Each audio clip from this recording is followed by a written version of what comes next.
Hi, how are you? I can't vote today. Ask me why. Lisa Rice is the official proposer of Ballot Initiative 83, which would open Washington, D.C. primaries to independent voters and create a ranked choice or instant runoff general election. Because I'm an independent and I don't have the right to vote in the primary in D.C. Did you know that? Lisa's at her home district polling station today, which is primary day.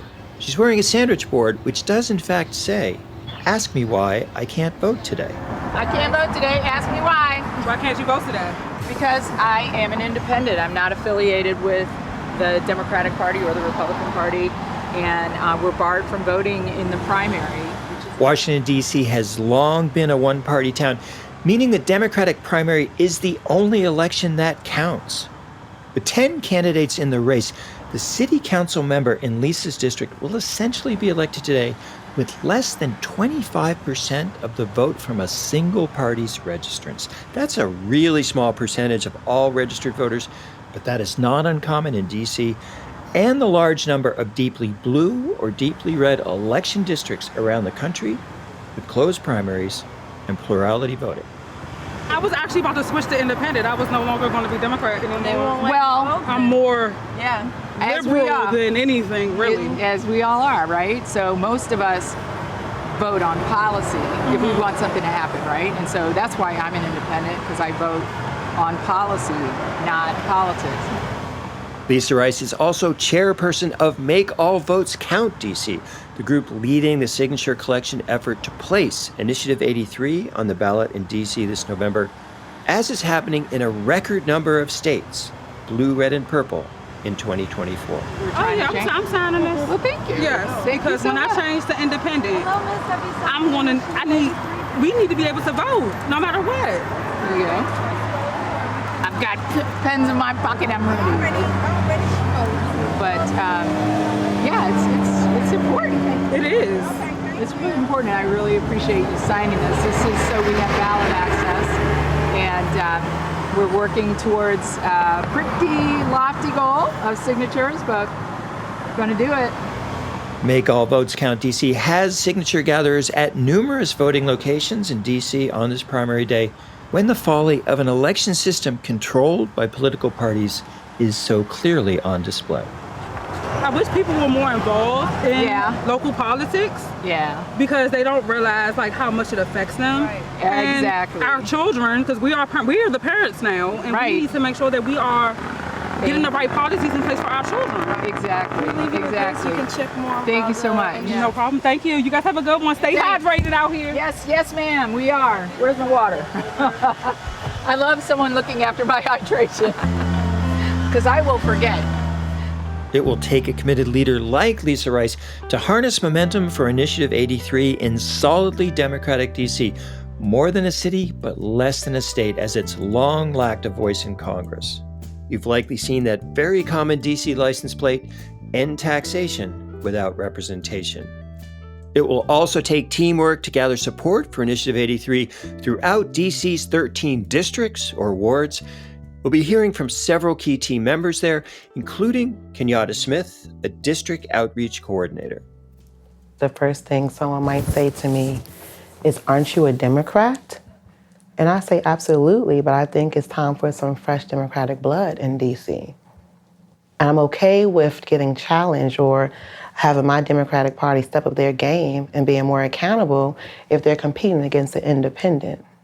That's the first thing that they say to me. We'll also meet Philip Pannell, a veteran Democratic Party activist in D.C. on civil rights and LGBTQ+ issues. In becoming treasurer of Make All Votes Count DC, Philip's encountered some serious pushback from Democratic Party colleagues and even some longtime friends.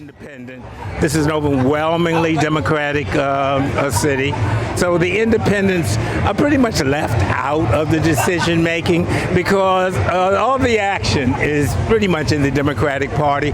And I think it's the arrogance of exclusion. You know, I like to say to people, well, if you want to participate in our primary, you have to be a Democrat. That's not forward thinking. That's not bringing more people in. We just had Bringing democracy to DC this episode, This is The Purple Principle, a podcast on the perils of polarization, focusing this season on efforts to depolarize our politics through election reforms. I'm Robert Pease.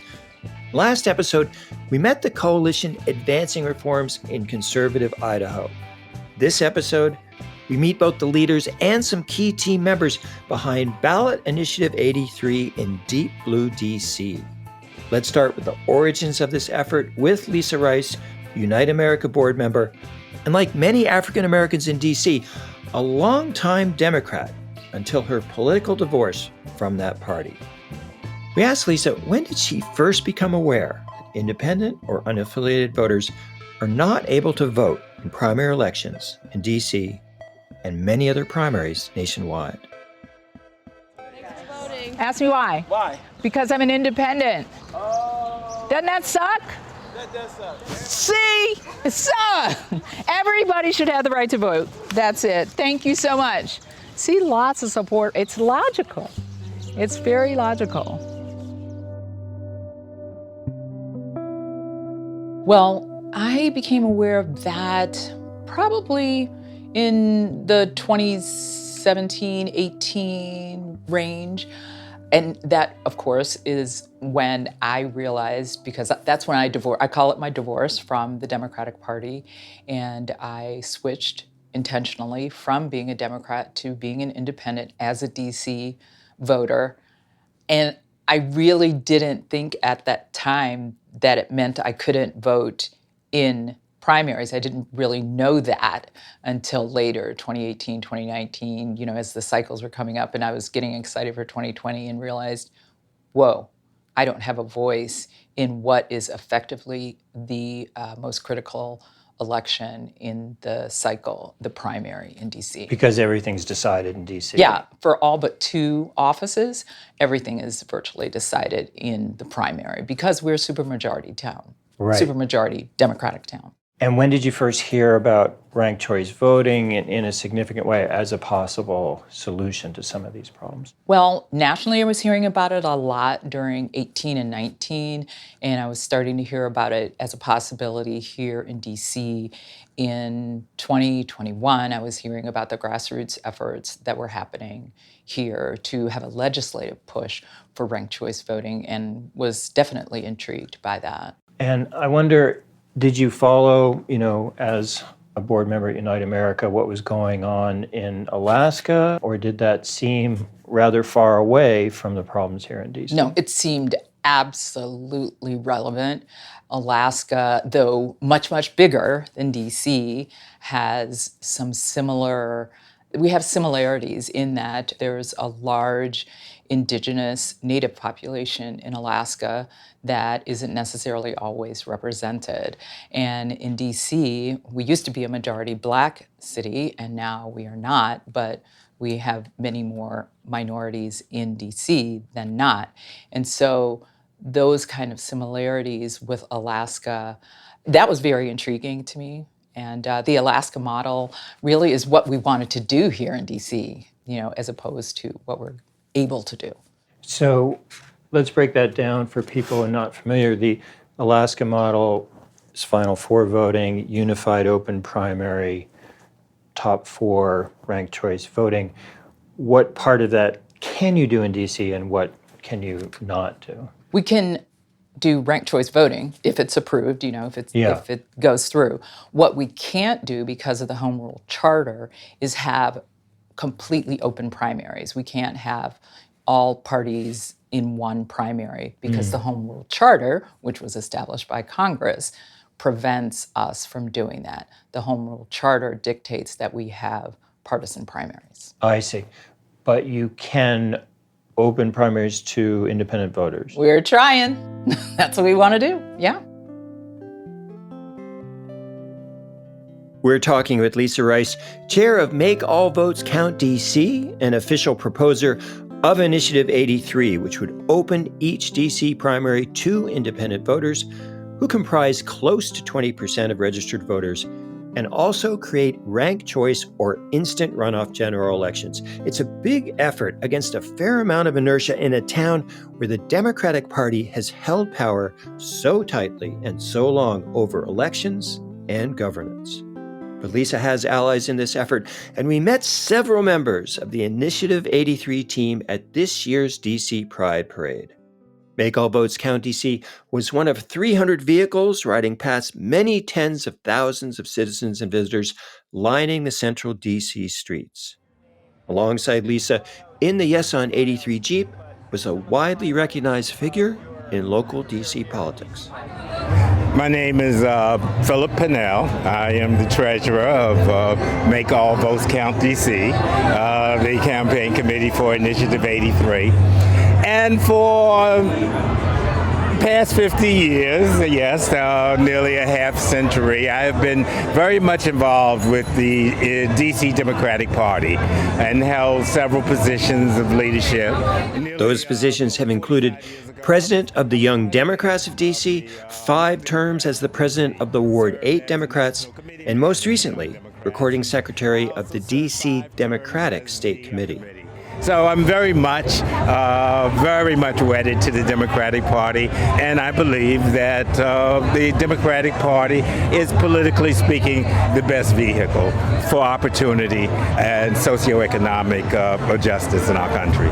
But despite long and strong affiliation, Philip has received blowback from the DC Democratic establishment for support of Initiative 83. Oh yes, I have to push back from colleagues. As a matter of fact, some colleagues have been, I would say, fairly rude to me, even to the point of passing motions to prevent me from speaking at an organization in the ward where I live, and the organization which I helped found 40 years ago. So that was quite hurtful and humiliating. But for Philip Pannell, aligning with the Democratic Party does not mean that party should be beyond reproach or reform. And unfortunately, there are Democratic leaders here in the District of Columbia who feel that the Democratic Party should be a political fraternity or sorority, or even worse, a gang, being very exclusive, very exclusionary. And that type of practice, I don't think is helpful when you're trying to build coalitions of people of similar ideology, of principle, and of conscience. They should be willing to expand.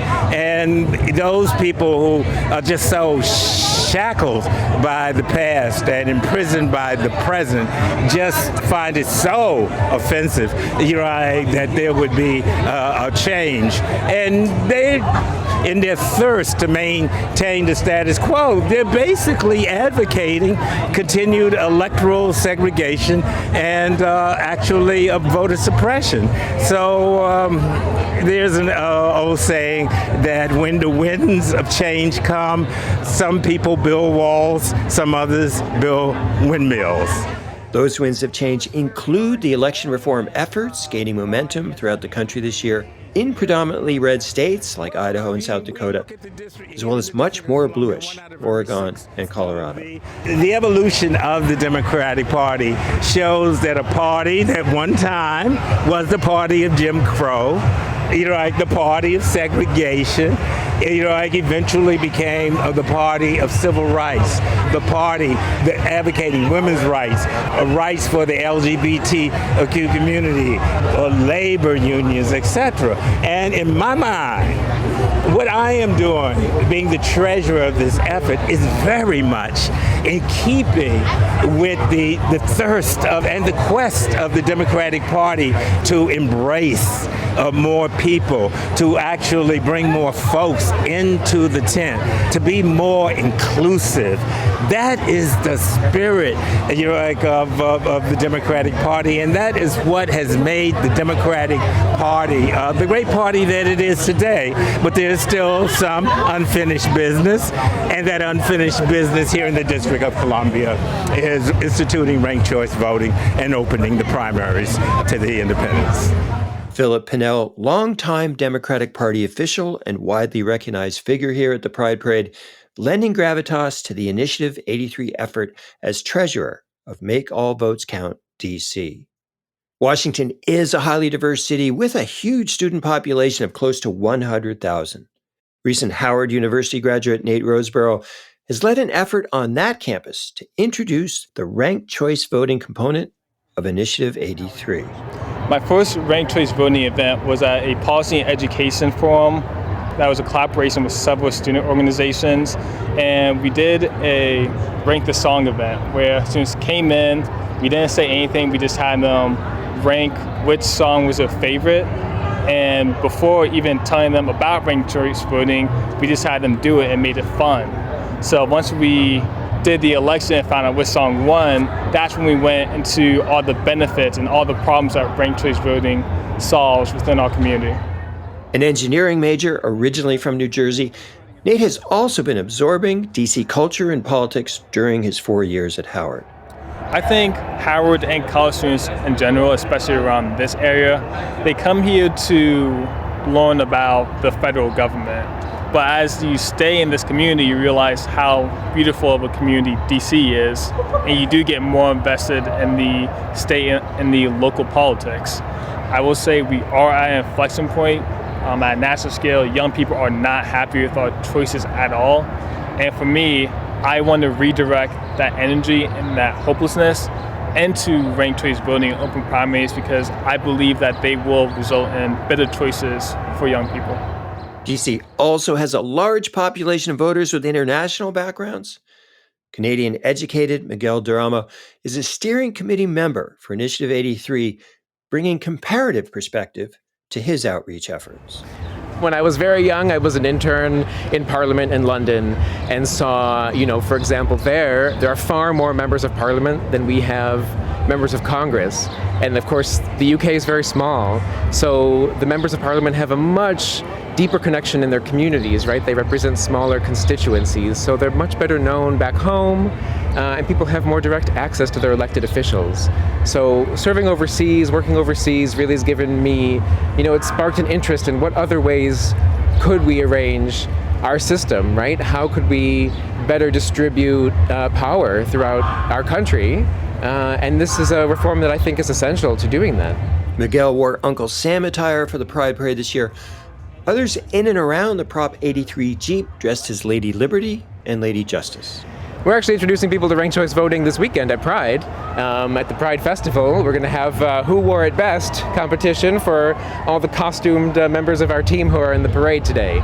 So people will be able to open up a ballot on their phones and rank the best dressed, characters from our parade contingent. And that's going to be a ranked choice ballot so people can see how their votes are distributed and how easy and how natural it is to rank candidates on a ballot, right? People rank things all the time. Which ice cream flavor is your favorite, right? If they don't have vanilla, what's your second choice? Everyone knows how to do that, right? We learned that as kids.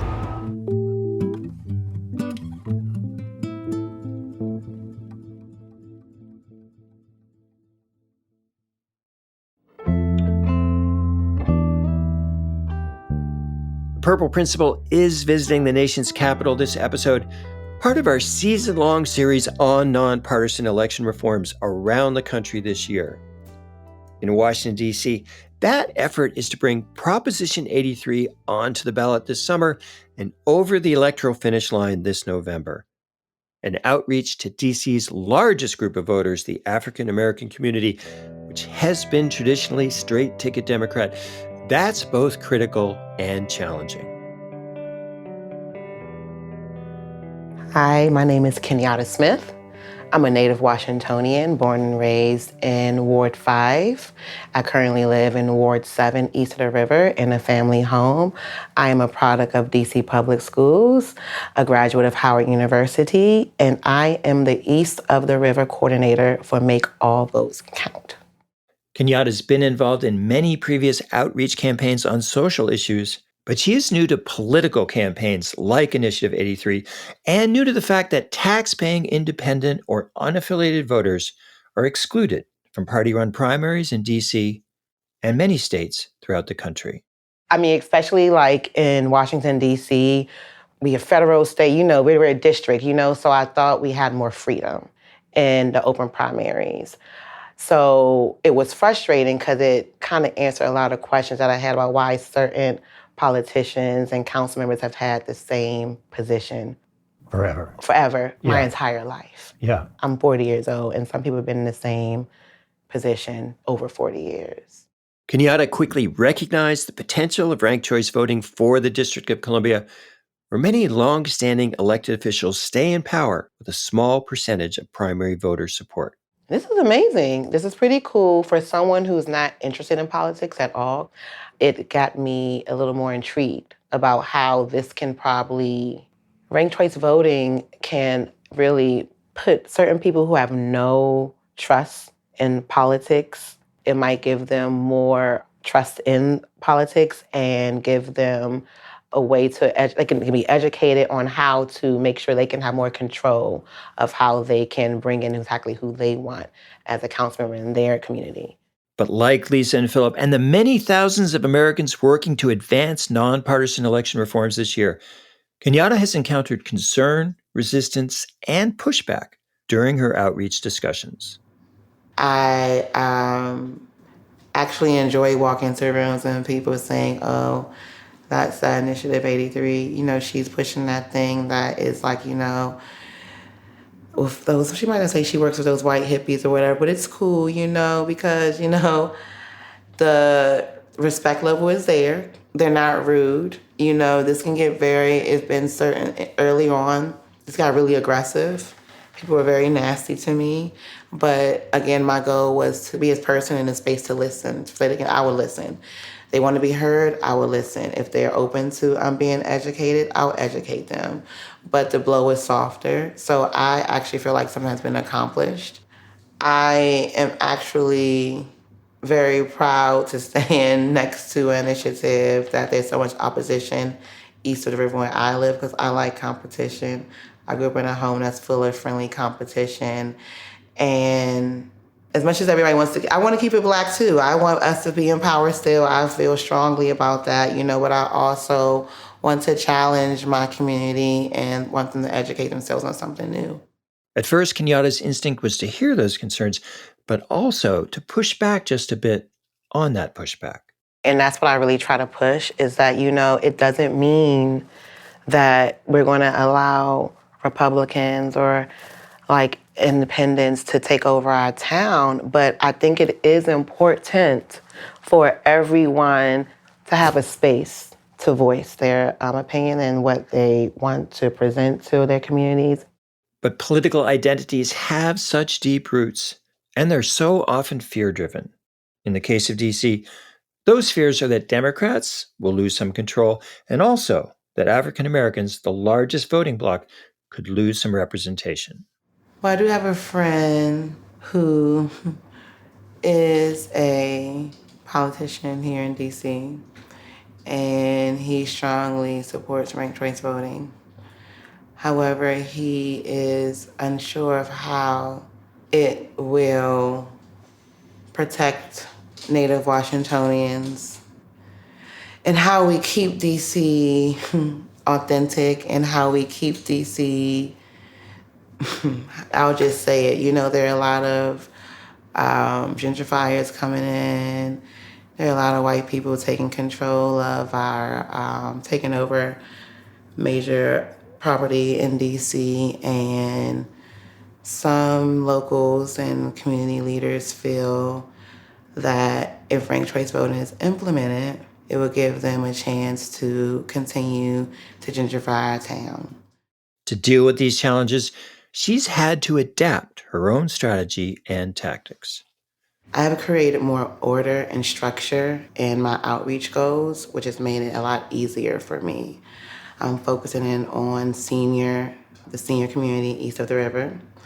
Also, trying to figure out how to engage the youth. Before, I think I was all over the place, trying to get everybody to understand and agree to initiative and persuade opposition. That was a waste of my time.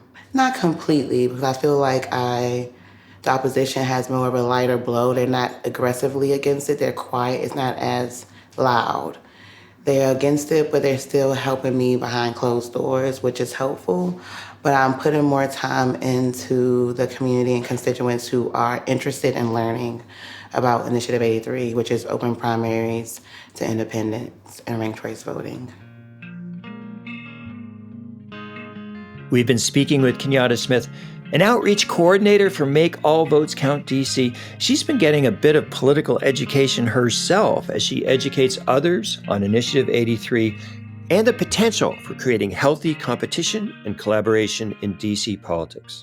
And that was a point Chairperson Lisa Rice was able to make from behind her Ask Me Why I Can't Vote sandwich board, starting in her home district and moving on to a variety of polling stations on primary day. Why can't you go today? Because I am an independent. I'm not affiliated with the Democratic Party or the Republican Party, and we're barred from voting in the primary. Yeah. So I got the idea to wear the sandwich board from something that I'd seen actually on, I think it was the Open Primaries website, and they had photographs of people from, I believe it was either the 2020 election cycle or maybe the 2022, I think it was the 2020 election cycle. And there were groups of people holding poster board signs, I can't vote today, ask me why. And I saw one lady in the crowd with an actual sort of sandwich board, and I said, I'm doing that. That is so me. So And did people come up to you and ask you? Yes, all day. People came up to me and asked. At every polling place we were, people of all ages, genders, races. It was phenomenal. Even at one place, one little girl who was 9 years old, who was there with her grandma, I think, and after they had come out from voting, they left. We saw them going in, I saw them going out, and then she came back, and her grandmother said, she wants to ask you why. And I said, ask me why, yeah. So people definitely wanted to know why. And it was great conversations all day long. And were there a lot of people who didn't realize that independents are not allowed to vote in party primaries? Absolutely. I would say probably 95% of the people were surprised at the answer. Because I'm an independent, that's what I'd say. Because I'm an independent. What do you mean? I'm registered as an independent, not affiliated with the Democratic Party, not affiliated with any party, in fact. And so on primary day, I'm barred from voting, and the jaws just dropped. What? What do you mean? I said, yeah, our taxpayer-funded elections, I can't vote in because I don't belong to a party.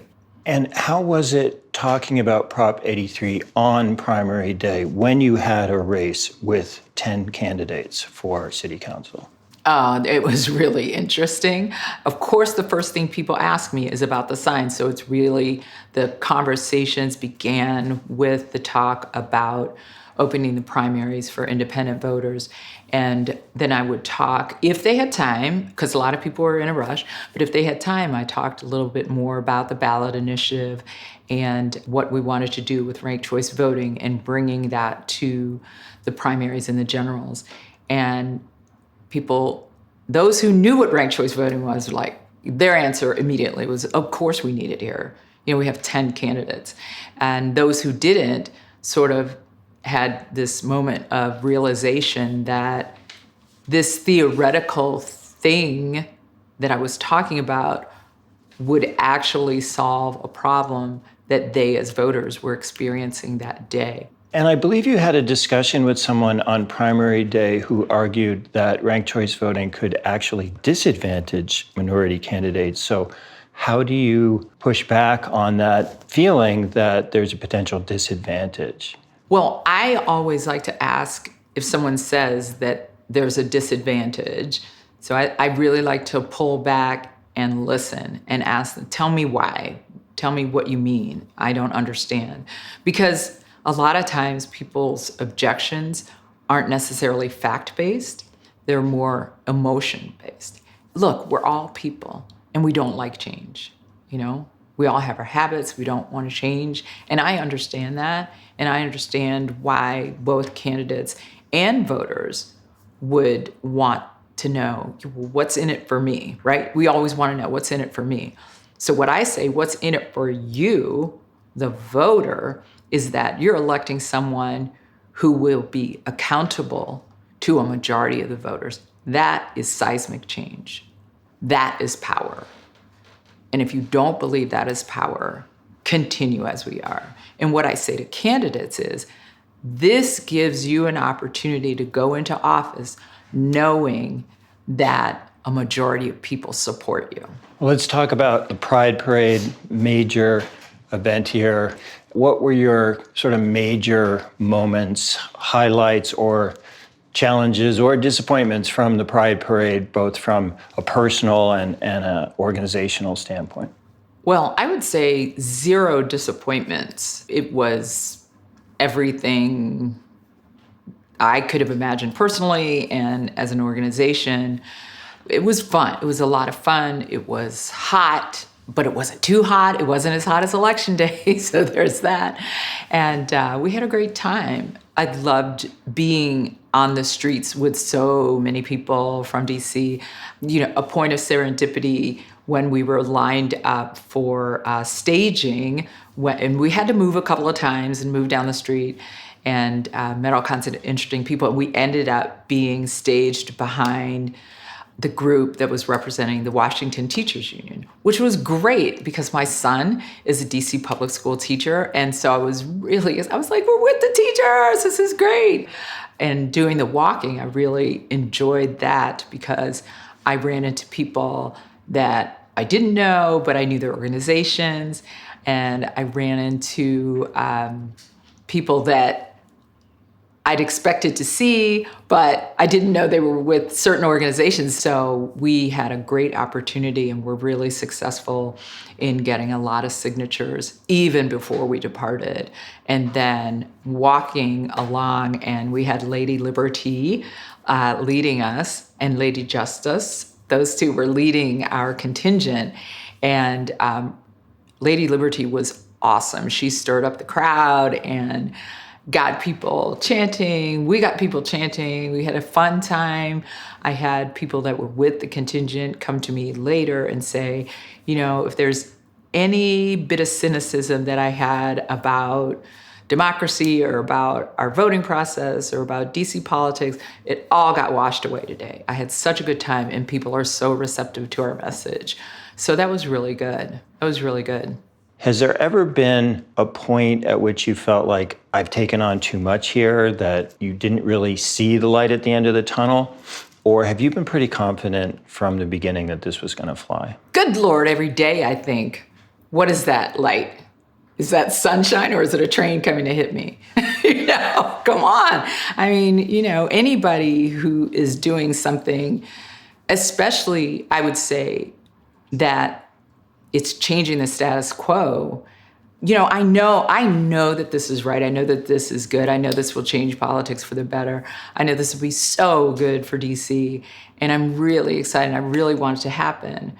But there are days, of course, when the energy is low, or maybe you've heard negative news, or someone's driving home a point, or you see one of your colleagues that's involved in a debate and it's not going well, or their points are being misconstrued. We had a lot of concerted effort during the first half of our signature collection, and a lot of lies were being told. I mean, straight up lies. And we had to divert our attention from the positive energy of gathering signatures as being 100% of what we were doing. And some of us had to devote ourselves to addressing the misstatements.